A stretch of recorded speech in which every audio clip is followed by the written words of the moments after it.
आज देखिए युग्मकों के प्रकार बताए जा रहे हैं बायोलॉजी में। टाइप्स ऑफ गैमेट्स यानी युग्मकों के प्रकार। ये आज आपका 7वां दिन है और इसमें देखिए युग्मकों के प्रकार। युग्मक जो होते हैं वो कितने प्रकार के होते हैं? ये 2 प्रकार के होते हैं। पहला है सम युग्मक यानी होमोजाइगस। ठीक है, होमोजाइगस। देखिए जब 9 मादा युग्मक आकारिक रूप से पूर्णतया समान होते हैं तो इन्हें समयुग्मक कहते हैं। यानी जब 9 मादा युग्मक आकारिक रूप से पूर्णतया समान होते हैं तो इन्हें समयुग्मक कहते हैं। इनमें नर युग्मक एवं मादा युग्मक के आधार पर कोई अंतर नहीं होता। यानी इनमें नर युग्मक में और मादा युग्मक के आधार पर कोई अंतर नहीं होता।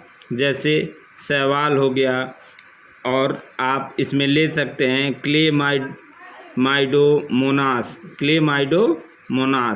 ये भी आप ले सकते हैं उदाहरण के तौर पे।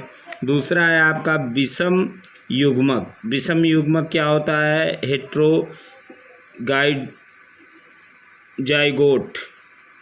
हेट्रोजाइगोट। जब नर एवं मादा युग्मक असमान होते हैं, उसमें समयुग्मक में समान होते हैं, इसमें असमान होते हैं, तो इन्हें विषम युग्मक कहते हैं।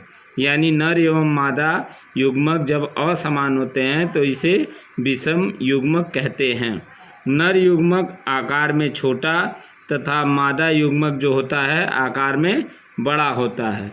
नर युग्मक को शुक्राणु तथा या मादा युग्मक अंडाणु या अंडा कहते हैं। नर युग्मक को शुक्राणु कहते हैं तथा मादा युग्मक को अंडाणु या अंडा कहते हैं।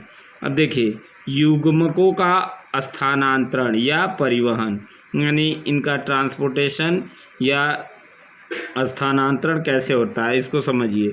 नर तथा मादा युग्मकों का कायिक रूप से एक दूसरे के नज़दीक पहुंचने की क्रिया को युग्मकों का स्थानांतरण कहते हैं।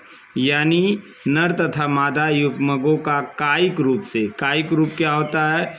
देखिए जैसे मनुष्य जो होता है वो लैंगिक और अलैंगिक रूप से ही संतान की उत्पत्ति कर सकता है, लेकिन कायिक रूप प्लांट यानी पौधों में ही पाए जाते हैं।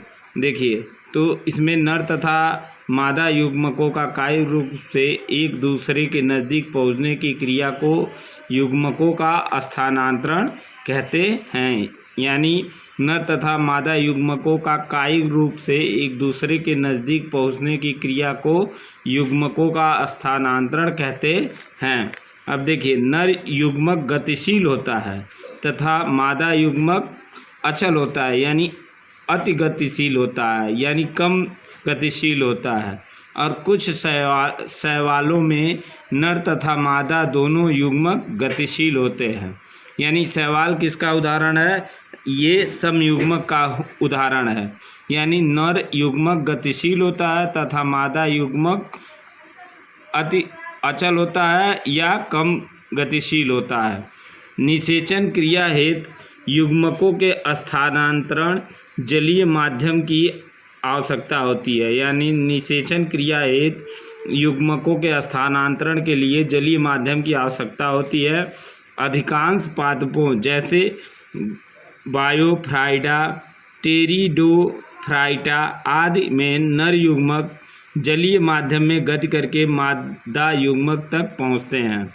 देखिए यानी बायोफ्राइटा एवं टेरिडोफाइटा आदि में नर युग्मक जो होता है जलीय माध्यम में गति युग्मक करके मादा युग्मक तक पहुंचते हैं। उच्च पादप में पराग की क्रिया पाई जाती है जिनके द्वारा नर युग्मक मादा युग्मक तक पहुंचता है। यानी जो उच्च पादप होते हैं, पादप का मतलब पौधों से है, उच्च पादप में पराग की क्रिया पाई जाती है जिनके द्वारा नर युग्मक यानी परागकण मादा युग्मक तक पहुंचता है। जंतुओं तथा अगला टॉपिक है आपका जंतुओं तथा पादपों में लैंगिकता, यानी sexuality in animal and plant. जंतुओं में लैंगिकता कैसे होती है ये जानिए। इनमें 2 प्रकार की लैंगिकता होती है। पहला है एक लैंगिकता, वन सेक्सुअलिटी। वे जीव जिनके शरीर से एक ही प्रकार के जनन अंग पाए जाते हैं, यानी वे जीव जिनके शरीर में एक ही प्रकार के जनन अंग पाए जाते हैं तथा वे एक ही प्रकार के युग्मक या उस युग्मक में नर अथवा मादा उत्पन्न करते हैं, उन्हें एक लिंगी जीव कहते हैं।